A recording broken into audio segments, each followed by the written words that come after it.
Hello दोस्तों, कैसे आप सबका बहुत बहुत स्वागत है इस चैनल पे। तो इस समय केंद्र सरकार की तरफ से दो बड़ी खबरें आई हैं। दोनों क्या क्या है मैं आपको बताऊंगा। जो पहली सबसे बड़ी खबर जो इस समय सबसे बड़ी हेडलाइंस बनी हुई है कि जो केंद्रीय कर्मचारी हैं उनके वेतन को लेकर के सरकार ने एक घोषणा की है और जो 8वां वेतन आयोग है उसकी सिफारिश कर दी गई है। दरअसल ये मामला इसलिए भी इतना हेडलाइंस में बना हुआ है क्योंकि ये स्पेकुलेट किया जा रहा था, ये अंदाज़ा लगाया जा रहा था कि शायद इस बार सरकार जो 8वां वेतन आयोग है उसकी सिफारिश न करे, उसको लागू न करे, क्योंकि सरकार का जो बजट में एक तरीके से जो घाटा बढ़ रहा था, सरकार के बजट को लेकर के जो प्रॉब्लम्स आ रहे थे, इसलिए ये अनुमान, बहुत लोग ये अनुमान लगा रहे थे कि सरकार शायद इस बार वेतन जो नया पे कमीशन है उसको लागू न करे। लेकिन सरकार ने फाइनली एक कैबिनेट मीटिंग के बाद ये लागू कर दिया और जो कैबिनेट मिनिस्टर हैं केंद्र में, रेलवे मंत्री हैं और आईटी मिनिस्टर भी हैं, अश्विनी वैष्णव जी, उन्होंने आकर के ये प्रेस कॉन्फ्रेंस की घोषणा की कि सरकार ने 8th पे कमीशन की सिफारिशें मान ली हैं और बहुत जल्द ये आयोग निर्मित किया जाएगा और आयोग जल्द से जल्द उसकी रिपोर्ट देगी। हो सकता है इस वर्ष के अंत तक दे दे या अगले वर्ष की शुरुआत में दे दे। मौजूदा समय में 7th पे कमीशन की सिफारिशें चल रही हैं जो 2016 में लागू हुई थी। 1 जनवरी 2016 से जो लागू हुआ था और वो 2025 के 31 दिसंबर को खत्म हो जाएगा। तो 1 जनवरी 2026 से ये नया जो पे कमीशन है, 8th पे कमीशन, वो लागू होगा। अब तक इस देश में 7 पे कमीशन लागू हैं। 2006 में 6ठा पे कमीशन लागू हुआ था, तब मनमोहन सिंह गवर्नमेंट की सरकार थी और उस समय जो सैलरी में इंक्रीज हुआ था 2.86 फिटमेंट फैक्टर के तहत किया गया था। ये फिटमेंट फैक्टर क्या है ये भी आपको बताएंगे और इससे जो बेसिक बात है, जो मेन बात है कि सैलरियों में कितना इजाफा होगा, पेंशन्स में कितना इजाफा होगा, उस पर भी हम आपको डिटेल में बताएंगे आंकड़े के साथ। तो बने रहिए। 8वां वेतन आयोग है, उसका वेतन मैट्रिक्स 1.92 के फिटमेंट फैक्टर का इस्तेमाल किया जाएगा। दरअसल फिटमेंट फैक्टर वो होता है जिससे जो सैलरी मिल रही है मौजूदा समय में, उस सैलरी, जो बेसिक सैलरी है, उससे उसको मल्टीप्लाई कर देने पे जो अमाउंट आता है वो एक्चुअल सैलरी हो जाएगी ये वेतन आयोग लागू होने के बाद। मैं आपको आंकड़ों से समझाता हूँ कि सपोज कीजिए जैसे भारत सरकार में अभी लेवल 1 से लेकर लेवल 18 तक जो सरकारी कर्मचारियों का लेवल है वो होता है। तो अगर सपोज कीजिए कोई कर्मचारी लेवल 1 में है और उसकी बेसिक सैलरी 1800 रुपये ग्रेड पे के साथ 18,000 रुपये है, तो ये वेतन आयोग लागू होने के बाद, मतलब इसकी सिफारिशें लागू होने के बाद 1.92 फिटमेंट से उसकी सैलरी बढ़कर 34,560 रुपये हो जाएगी। और जो केंद्र सरकार के जो सबसे उच्च लेवल के अधिकारी होते हैं, जिनका लेवल 18 होता है, जैसे कैबिनेट सचिव, तो उनकी अगर बेसिक सैलरी 2.5 लाख रुपए है तो उनकी इस वेतन आयोग के बाद उनकी सैलरी 4,80,000 रुपये के आसपास हो जाएगी। दरअसल जो 7वां वेतन आयोग लागू किया था 2016 में, उस समय फिटमेंट फैक्टर 2.57 के हिसाब से लागू किया गया था, यानी बेसिक सैलरी का 2.57 इंटू बढ़ जा रहा था, उतना गुणा करने पे बढ़ रहा था। तो इस समय ये अनुमान लगाया जा रहा है कि इस बार ये 1.92 होगा, तो ये थोड़ा कम है पिछले के मुकाबले, जबकि 2006 में ये 2.86 था। तो ये लगातार गिरता जा रहा है। हालांकि ये अभी शुरुआती बात है, जो कमेटी बनेगी वो कितनी सिफारिशें लागू करती है, कितने फिटमेंट से ये लागू किया जाना चाहिए, वो तब की बात होगी। लेकिन अभी जो जानकार बता रहे हैं कि ये बात आ रही है कि 1.92 फिटमेंट से लागू किया जाएगा। अब जो अगला सवाल है कि 8वां वेतन आयोग से जो सैलरी बढ़ेगी तो पेंशन में कितना इजाफा होगा, क्योंकि पेंशन भी इससे जुड़ा हुआ होता है। तो पेंशन भी, जो भारत सरकार ने नया पेंशन स्कीम लागू किया है कि टोटल सैलरी का 50% प्लस डीआर जोड़ दिया जाएगा।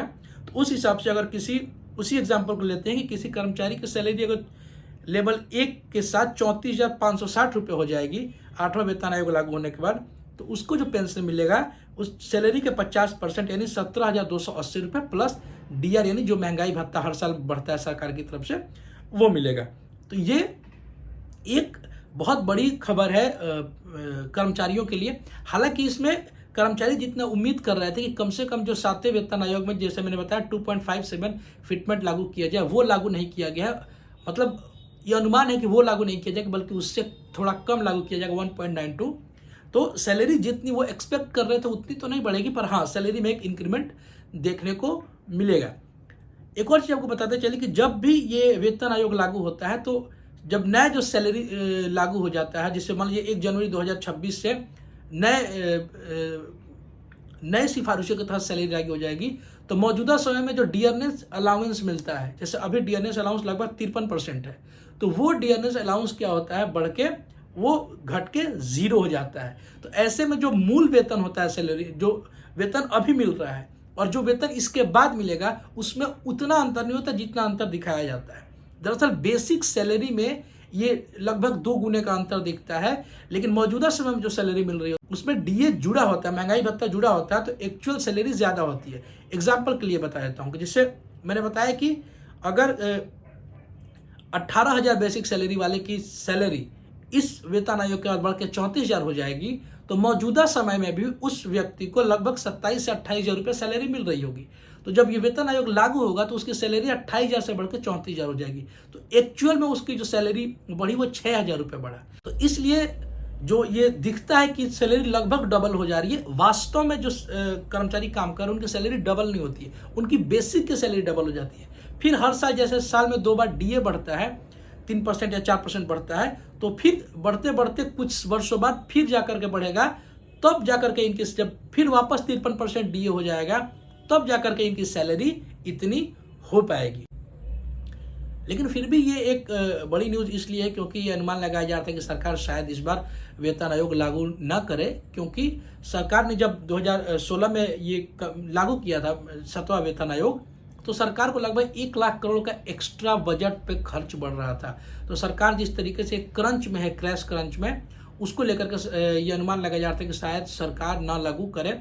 लेकिन जिस तरीके से हमारी जीडीपी में ढलान देखने को मिला है और लास्ट क्वार्टर में जीडीपी जैसे 5.5% के आसपास आ गई थी, जो कि पिछले वर्ष में 8.5% थी, तो ये जो ढलान है शायद इसका एक बहुत बड़ा कारण ये है, लोगों ने परचेजिंग करना कम कर दिया, एक्सपेंडिचर करना कम कर दिया है। जैसे लोग गाड़ियाँ कम खरीद रहे हैं, लग्जरी आइटम कम खरीद रहे हैं, घर कम खरीद रहे हैं, क्योंकि लोगों के पास खुद पैसे की कमी है। तो इसकी वजह से हमारे जीडीपी में एक तरीके से ढलान देखने को मिला है, जो जीडीपी लास्ट क्वार्टर में 5.4% के आसपास आ गई थी, जो ठीक उसके पिछले वर्ष 8.5% के आसपास थी।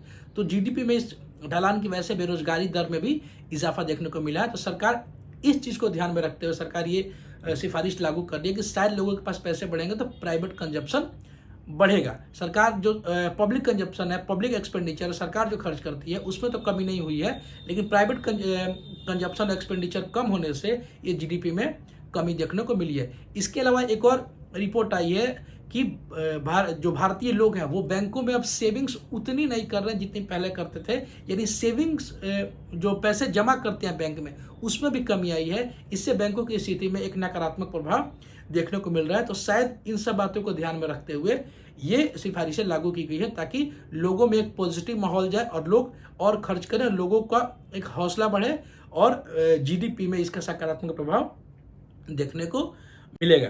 जो दूसरी खबर है, जो इम्पोर्टेंट खबर है, कि भारत सरकार ने ये भी घोषणा की है कि जो इसरो है, यानी इंडियन स्पेस रिसर्च ऑर्गेनाइजेशन, उसका तीसरा लॉन्चिंग पैड श्रीहरिकोटा में बनाया जाएगा, और जो लगभग 3985 करोड़ रुपए के खर्च से बनेगा। इससे क्या होगा कि जो मॉडर्न इक्विपमेंट, जो मॉडर्न एक तरीके से लॉन्चिंग पैड है, जो मॉडर्न हम लॉन्च करते हैं सैटेलाइट्स, उसको मदद मिलेगी। तो ये 2 बड़ी खबरें थी। आई होप आपको अच्छा लगा हो, और इस तरीके से खबरें से आप जुड़े रहना चाहते हैं तो कृपया चैनल को सब्सक्राइब करें। अपना ख्याल रखें। शुक्रिया।